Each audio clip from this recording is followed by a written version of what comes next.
Hi friends, అస్సలం అలైకుం. ఇక్కడ నేను టమాటా కట్ కర్రీ రెసిపీ చూపిస్తున్నాను. ఇక్కడ నేను కట్ చేసుకున్న ఆనియన్ తీసుకున్నాను, కొద్దిగా కొత్తిమీర, పుదీనా అండ్ ఇక్కడ టమాటాస్ అనేది కొంచెం ఎక్కువ తీసుకోవాలి, ఎందుకంటే ఇది మనం చారు లెక్క చేస్తాము. సో దీంట్లో జింజర్ గార్లిక్ పేస్ట్ యాడ్ చేస్తున్నాను.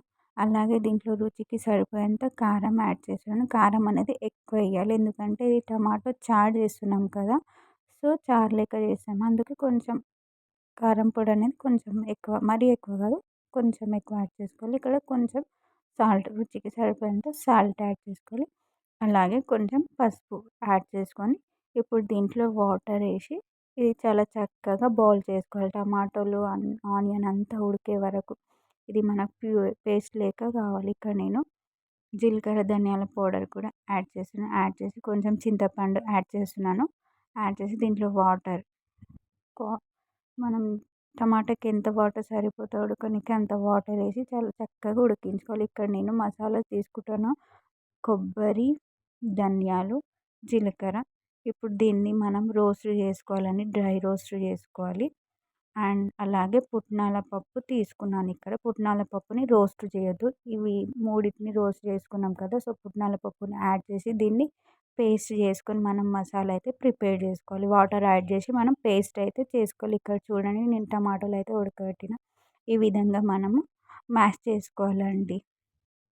ఈ విధంగా అంతా ఉడికిపోవాలి, అలా మనము ఉడికించుకోవాలి. అంత ఈక్వల్గా మంచిగా చాలా చక్కగా ఉడికిపోయేంత వరకు ఉడికించుకోవాలి. పేస్ట్ లేక అయిపోవాలి, ఇది మొత్తం అలా ఉడికించుకోవాలి.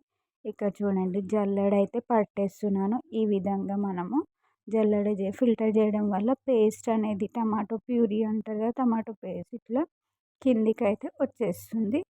సో ఇక్కడ చూడండి, ఇలా వచ్చిన దాంట్లో నేను దీంట్లో మనకు కావాల్సినంత క్వాంటిటీ వాటర్ యాడ్ చేస్తున్నాను. వాటర్ మనం ఎంత క్వాంటిటీ కావాలో అంత వాటర్ అనేది యాడ్ చేయాలి. వాటర్ యాడ్ చేసిన తర్వాత ఇప్పుడు నేను దీన్ని స్టవ్ మీద అయితే పెట్టేస్తున్నాను.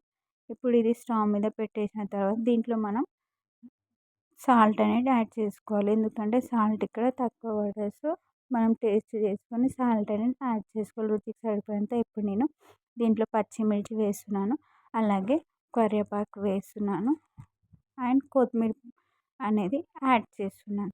అన్నీ యాడ్ చేసిన తర్వాత ఇది బాయిల్ అయ్యే వరకు మనము బాయిల్ చేసుకోవాలండి. మంచిగా ఈ చారు అనేది ఉడకాలండి, ఆ విధంగా మనం బాయిల్ ఇక్కడ చూడండి, నేను బాయిల్ చేసుకొని పొట్టు అయితే తీసుకొని ఎగ్స్ అయితే పెట్టుకున్న, త్రీ కట్స్ అనేవి పెట్టుకోవాలి ఎగ్స్కి. ఇక్కడ చూడండి, నేను మసాలా పేస్ట్ చేసుకొని పెట్టేసుకున్నాను. ఇక్కడ బాయిల్ అనేది వచ్చేసింది చారులో. సో ఇప్పుడు నేను ఇలా వచ్చిన తర్వాత దీంట్లో మసాలా పేస్ట్ ఏదైతే నేను చేసుకొని పెట్టుకున్న ఆ పేస్ట్ని యాడ్ చేస్తున్నాను.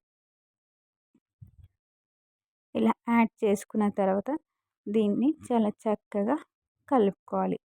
కలుపుకున్న తర్వాత మళ్ళీ దీన్ని మంచిగా కుక్ అయ్యేంత వరకు, మళ్ళీ దీంట్లో బాయిల్ వచ్చే వరకు మనం కుక్ చేసుకోవాలి. ఇక్కడ చూడండి ఏ విధంగా బాయిల్ అవుతుందో చారు. సో ఇప్పుడు దీంట్లో మనం ఎగ్స్ అనేవి యాడ్ చేయడమే.